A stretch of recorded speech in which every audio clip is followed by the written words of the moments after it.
भाभी के साथ वाला कमरा मेरा था। रात को भाभी की आवाज़ से मेरी आंख खुल जाती। जब रोशनदान से देखती तो मेरी हालत भी ख़राब हो जाती।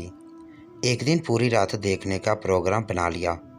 जब भाई की नज़र मुझ पर पड़ी तो भाई ने इशारा किया कि तुम भी। नशीन भाभी जवान और खूबसूरत थी। उनकी अचानक मौत पर सब लोग हैरान रह गए।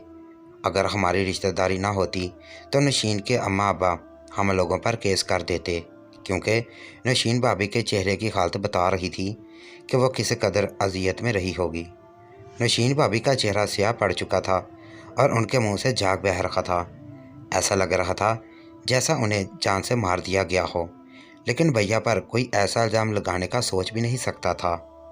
वो ना सिर्फ रहमदिल थे बल्कि इंतहाई शरीफ तबीयत के मालिक थे। कुछ अरसा भाभी का सोग मनाने के बाद हमने अपने भाई के लिए एक बार फिर लड़की तलाश करनी शुरू कर दी। इस बार जिस ग्रांड से हमें लड़की मिली थी, ये लोग बहुत खूबसूरत थे। उनकी ख़ानदानी खूबसूरती थी।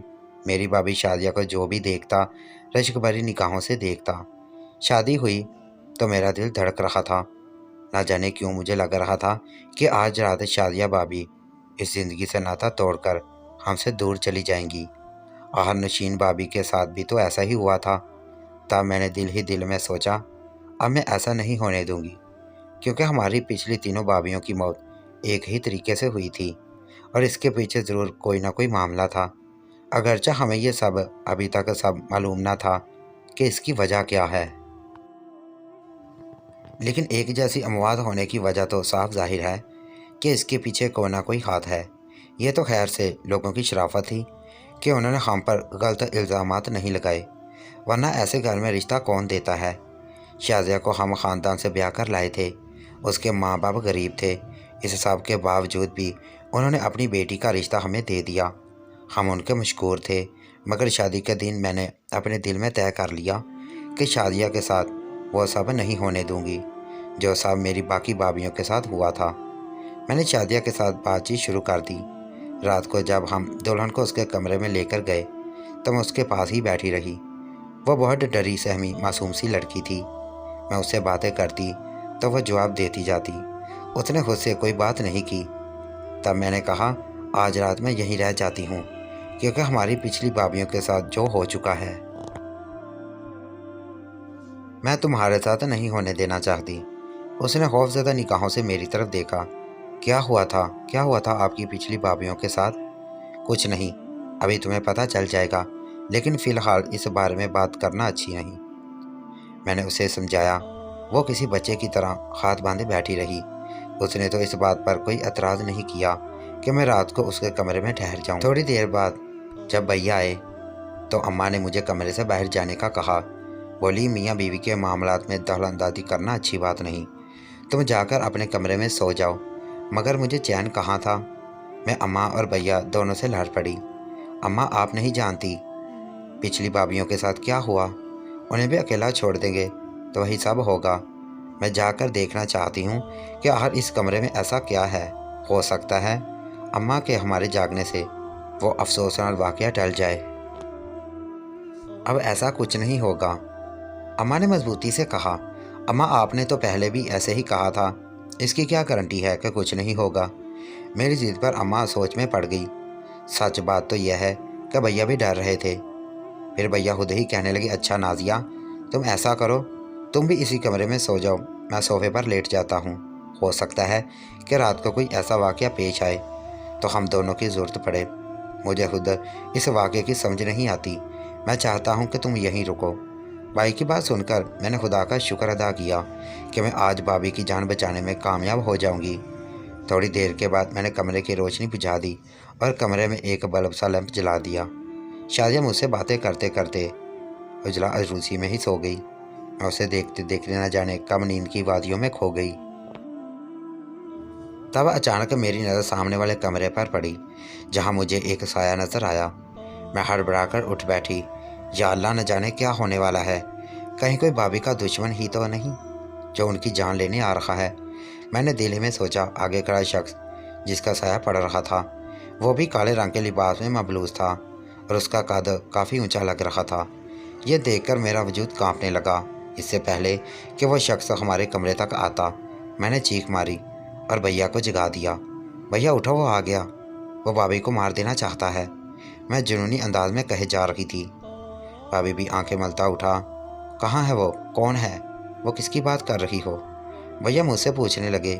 بھیا سامنے والے کمرے کے دروازے پر کھڑا تھا، وہ ابھی ادھر ہی کوئی آ رہا تھا۔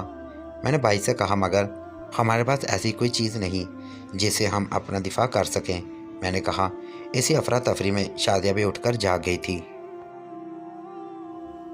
وہ بھی اپنے بیڈ پر ڈری سہمی بیٹھی تھی۔ بھیا کچھ سمجھ نہ پا رہے تھے کہ اس صورتحال میں کیا کریں۔ اب سوائے اس قاتل کا انتظار کرنے کے اور کوئی راستہ ہمارے پاس بچا نہیں تھا۔ تب بھائی نے عقل مندی کی کہ کمرے کے فون سے بڑے بھائی کو فون کر کے جگا دیا۔ کہا کہ کمرے میں کوئی آ رہا ہے، ہو سکتا ہے کہ وہ مسلح ہو، اس لیے تم باہر آ کر دیکھو، اگر کوئی خطرے کی بات نہ ہو تو ہی ہم باہر آئیں گے۔ باقی بھائی اور ہمارے رشتہ دار دوڑے دوڑے آئے۔ سب ہی نے روشن کر کے راہداری کو دیکھا، مگر وہاں کوئی نہیں تھا۔ سب کے سامنے میری سب کی ہوئی۔ میں تو اپنی واضح آنکھوں سے اس سائے کو اپنے کمرے کی طرف آتا دیکھا تھا، مگر کسی کو نہ پا کر اب سارے ہی مجھے مشکوک نظروں سے دیکھ رہے تھے، جبکہ میں اچھی طرح جانتی تھی کہ یہ میرا وہم نہیں ہے، بلکہ ایسا واقعی میں نے دیکھا تھا۔ خیر سب اپنے اپنے کمروں میں چلے گئے۔ ہمیں کیا نیند آنی تھی، رات کے 3 بجے کا وقت تھا۔ میں نے جا کر تہجد کی نماز پڑھی، وضو کیا اور پھر فجر کی نماز کے لیے انتظار کرنے لگی۔ شادیہ بھی پریشان سی تھی، اس سارے ہنگامے میں اسے کیا نیند آتی۔ اس نے اپنا عروسی لباس تبدیل کیا اور سفید کپڑے پہن لیے۔ ہم سب نے اکٹھے نماز ادا کی۔ نماز کے بعد میں اپنے کمرے میں چلی گئی تو دیکھا اماں بھی تسبیح پڑھ رہی تھی۔ میں نے ان کو ساری بات بتا دی۔ میری بات پر وہ ہمیشہ یقین کیا کرتی تھی، چاہے کوئی میری بات مانے یا نہ مانے۔ اماں میری بات سن کر پریشانی سے بولی، بیٹی اگر تو نے اس سائے کو دیکھا ہے تو لازمی نہیں کہ وہ انسان ہو، کوئی جنات یا پھر کوئی دوسری مخلوق بھی تو ہو سکتی ہے۔ اماں کی بات سن کر میں بھی سوچ میں پڑ گئی۔ بات تو اماں کی 100% درست تھی، کیونکہ کئی دفعہ ایسا بھی ہوتا ہے کہ جنات انسانوں کی شادیاں رکوانے کے لیے طرح طرح کے حربے کرتے ہیں۔ ہو سکتا ہے کہ بھائی پر کوئی جن زادی عاشق ہو، میں نے دل میں سوچا، اور اسی وجہ سے بھائی کی تینوں بیویاں کی موت گھاٹ اتار دی گئی ہوں۔ اب ساری بات میری سمجھ میں آ گئی تھی۔ اماں نے بھی میری بات سے اتفاق کیا، بولی تمہارے بھائی پر کسی چیز کا سایہ ہے، ہمیں سب سے پہلے اس کا حل نکالنا پڑے گا۔ تب اماں نے اپنی ایک منہ بولی بہن سے بات کی۔ ان کے پاس کافی وظائف وغیرہ ہوتے تھے، جن کی وجہ سے وہ کافی مشہور بھی تھیں اور عملیات کی ماہر جانی جاتی تھیں۔ اسیب کا توڑ اور ہر قسم کے جادو کا حل ان کے پاس تھا۔ اماں شکیلہ خالہ کے پاس گئی۔ شکیلہ خالہ نے چاروں وظائف اماں کو پڑھنے کو دیے، لیکن ان چاروں وظائف کو پڑھنے کے لیے رات بھر جاگنے کی ضرورت تھی۔ اس کے ساتھ ساتھ سفید کپڑوں کا استعمال لازمی تھا۔ اماں نے بھابھی کو سفید کپڑے پہننے کی ہدایت کی اور وہ چاروں وظائف پڑھنے کے لیے اپنے آپ کو تیار کرنا شروع کیا، مگر مسئلہ یہ تھا امی کا بلڈ پریشر اکثر ہائی رہتا تھا۔ انہیں احتیاط کی ضرورت تھی اور ان کے لیے رات کی نیند پوری کرنا ضروری تھا۔ ایسے میں سب کی نظر بڑی بھابھی پر جم گئی۔ بڑی بھابھی کو بیوہ ہوئے تقریباً 6 سال گزر گئے تھے۔ ہم سب کی ان کی عزت کرتے۔ ان کی شخصیت میں اس قدر سنجیدگی اور وقار تھا کہ کوئی بھی ان کے سامنے اف تک نہ کرتا۔ خاندان میں ان کی عزت یوں تھی جیسے کسی بڑے پیشہ کی ہوتی ہے۔ امی کی بیماری کا خیال کرتے ہوئے میں نے بھابھی سے منت کی، بھابھی مجھے آپ پر پورا یقین ہے، یہ عمل آپ ہی کر سکتی ہیں۔ اگر آپ ہماری مدد کریں تو بھیا کی دلہن شاید بچ جائے، کیونکہ مجھے تو سچ پوچھیں ابھی بھی ڈر لگ رہا ہے۔ اگرچہ پہلی رات کو کچھ نہیں ہوا، مگر اس کے بعد کچھ بھی ہو سکتا ہے۔ ہمیں یہ سب ہونے سے پہلے ہی سوچنا چاہیے۔ بڑی بھابھی نے میری بات پر خام میں سر ہلایا اور وہ یہ عمل کرنے کے لیے مادہ ہو گئی۔ مگر عمل کرنے کے لیے پوری رات جاگنا کافی مشکل بات تھی۔ خیر بھابھی پر گھر کے کام کاج کا بوجھ کم کر دیا گیا تاکہ وہ رات کو بیٹھ کر آرام سے وظائف پڑھ سکے۔ ہمارے گھر میں ویسے بھی ایک نوکرانی آتی تھی جو گھر کا سارا کام کر جاتی، سو ہم نے دونوں بھابھیوں کو آرام میں رکھا ہوا تھا۔ شام کا وقت تھا، سب اپنے اپنے کمروں میں موجود تھے۔ بھابھی کھانا کھا کر اپنے کمرے میں چلی گئی۔ انہوں نے کسی سے بات چیت نہیں کی۔ مجھے ان کا رویہ کچھ عجیب سا لگا۔ کیا وہ پریشان تھی یا ہم سے ناراض تھیں؟ شاید ہم نے کوئی مناسب بات کر دی، مگر ہم ان کو سنجیدہ رویہ دیکھ کر مجھ میں کچھ پوچھنے کی ہمت نہیں ہوئی۔ میں بھی کھانا کھا کر اپنے کمرے میں چلی گئی۔ رات کو مجھے عموماً جلد ہی نیند آ جاتی تھی، مگر آج ایسا نہیں ہوا۔ عجیب سی بے چینی تھی جو میرے دل کو چین نہ لینے دیتی۔ मैं बार बार करवट बदलती। जी चाहता कि जाकर बाहर से पानी पी कर आऊँ या एक चक्कर जाकर लगाऊँ। आज इस कशमकश में सारी रात के तकरीबन 3 बजे का वक्त होगा, मैं अपने कमरे से चुपके से निकली। दबे पाँव आगे बढ़ने लगी। मैं किचन से जाकर कुछ खाने के लिए चीज़ लाना चाहती थी। मुझे अगरचा डर भी लग रहा था, मगर मैं आगे बढ़ती जा रही थी। राहदारी से गुजरते हुए उस वक्त मेरी रूह कांप कर रह गई, जब मुझे लगा कि शादिया भाभी और भैया के दरवाजे के बाहर कोई बैठा हुआ है। उसने वही काले रंग के कपड़े पहन रखे थे, जबकि हाथ में कोई टोकरी नुमा चीज़ थी। ये देखकर मेरी रीढ़ की हड्डी में जैसे सनसनाहट सी दौड़ गई। मैंने एक कदम आगे न बढ़ाया, वो शख्स भी यूं ही बैठा रहा। मुझे कुछ गलत होने का एहसास हो रहा था। मैं अगर यही चीख मारती या शोर मचाती तो वो शख्स पहले से भी ज़्यादा चौकन्ना हो जाता। सेकंड के हज़ार रवैये हिस्से में मैंने सोच लिया कि मुझे क्या करना है। मैं वहीं से पलटी और बड़ी भाभी के कमरे की तरफ जाने लगी। मुझे ये जानकर बड़ी खैरत हुई कि भाभी का कमरा तो पहले से ही खुला हुआ था। मैंने अंदर घुसकर दरवाजे को कुंडी लगा ली और आहिस्ता से भाभी को जगाने की कोशिश करने लगी। मैंने कमरे की रोशनी नहीं जलाई, कहीं बाहर बैठे शख्स को अंदर अंदाज़ा ना हो जाए कि घर वाले जाग गए हैं। उनके बिस्तर पर आगे बढ़कर टटोलने लगी, मगर वहाँ कोई भी मौजूद नहीं था। मुझे लगा शायद वो कहीं बाहर गई होंगी। मेरी तरह उनका भी दिल घबरा रहा होगा। मैंने भाभी के कमरे में मौजूद फ़ोन से अपने छोटे भाई को फ़ोन किया, जो रात को अक्सर देर तक जागता रहता था। उस वक्त भी वो शायद पढ़ रहा था। उसने फ़ौरन ही फ़ोन उठा लिया। मैंने जल्दी से उसे सारे मसले से आगाह किया। मेरी बात सुनकर उसने मुझे यही रहने का कहा और ख़ुद अपने कमरे से निकल गया। 5 मिनट गुजरे होंगे, सारी राहदारी रोशन हो गई। एक तेज़ आवाज़ के साथ मेरे छोटे भाई की आवाज़ आई, हिलना मत, जो भी हो वहीं बैठे रहो, वरना तुम्हारी जान ले लूँगा। भाई की आवाज़ सुनकर मेरी जान में जान आई। मैंने खिड़की से देखने लगी। मेरा छोटा भाई, अम्मा, दूसरी तरफ मेरी बहनें थीं और अंदर के साथ खड़ा था कमरे में मौजूद। मैं बहुत डरी थी। दरवाजे के बाहर जो शख्स मौजूद था वह जूं का तूं वहीं बैठा रहा। ऐसा लग रहा था जैसे उसने सांप सूंघ लिया हो। उसकी खामोशी देखकर हम सब और डर गए। खुदा न खास्ता ये अचानक भैया पर हमला न करे, मैंने सोचा, मगर हमारी हैरत की इंतहा उस वक्त न रही जब वो शख्स वहीं सर झुकाए बैठ गया। तब मेरे छोटे भाई ने हिम्मत की और आगे बढ़कर कपड़ा खींचा। उसने काली चादर ओढ़ रखी थी। जैसे ही भैया ने चादर खींची, हम सब की तो जैसे पांव तले से ज़मीन निकल गई।